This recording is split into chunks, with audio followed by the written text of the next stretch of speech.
Баршаңызға сәлем, менің гүл сүйер оқырмандарым. Бүгінгі видеода бөлме гүлдеріне өте ерекше тыңайтқыш жасап көрсететін боламын. Видеоны көрмес бұрын каналыма тіркеліп кетсеңіздер керемет болар еді. Ендеше тыңайтқышымызды жасап көрсететін боламын. Бізге керегі бір штук қызанақ. Көріп тұрғаныңыздай қызанақ. Осы қызанақтың адам ағзасына қандай пайдалы екенін барлықтарыңыз білесіздер. Яғни адам ағзасында көру қабілетті жақсартады. Тағамдарға қолданамыз. Және де қан тамырларды, жүрек соғысын нығайтады. Барлығына өте пайдалы. Сол себепті гүлімізге де қолданып көрсететін боламын. Осы тыңайтқышты өзім үйде көбірек қолданамын.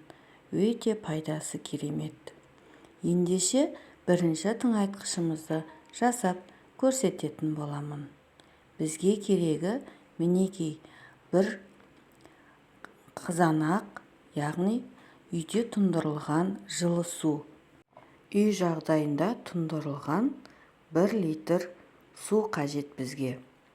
Осы суымызға қызанағымыздың басын кесіп тастап, сүзекі арқылы сығындысын сығып алатын боламыз. Міне видеода көріп тұрғандарыңыздай қолданып көріңіздер.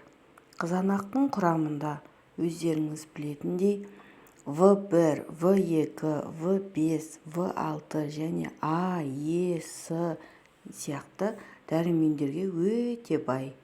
Ендеше тыңайтқышымызды көріп тұрғандарыңыздай етіп жасап қолданыңыздар.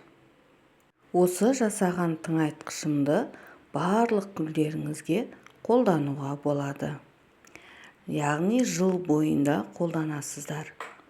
Гүлдеріңізге құя отырып, гүлдеріміздің жапырақтары жап-жасыл болып тұрсын десеңіз, осы тыңайтқышты қолдануға кеңес беремін.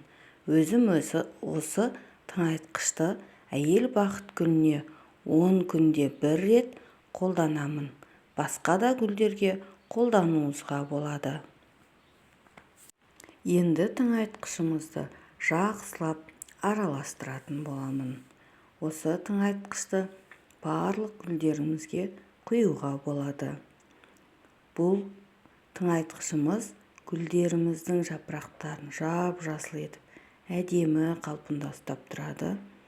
Топырағын нығайтып, гүлдерімізге керемет витаминдерін беріп тұрсақ, гүлдеріміз осындай әдемі гүлдер ашып қуантатын болады. Осы тыңайтқышымыздан қалған тыңайтқышты гүлдерімізге спрей ретінде қолдансақ та болады. Яғни ыдысымызға құйып алып, жапырақтарына шашып шығамыз. Жапырақтарына да витаминдерін бөліп отыратын болады.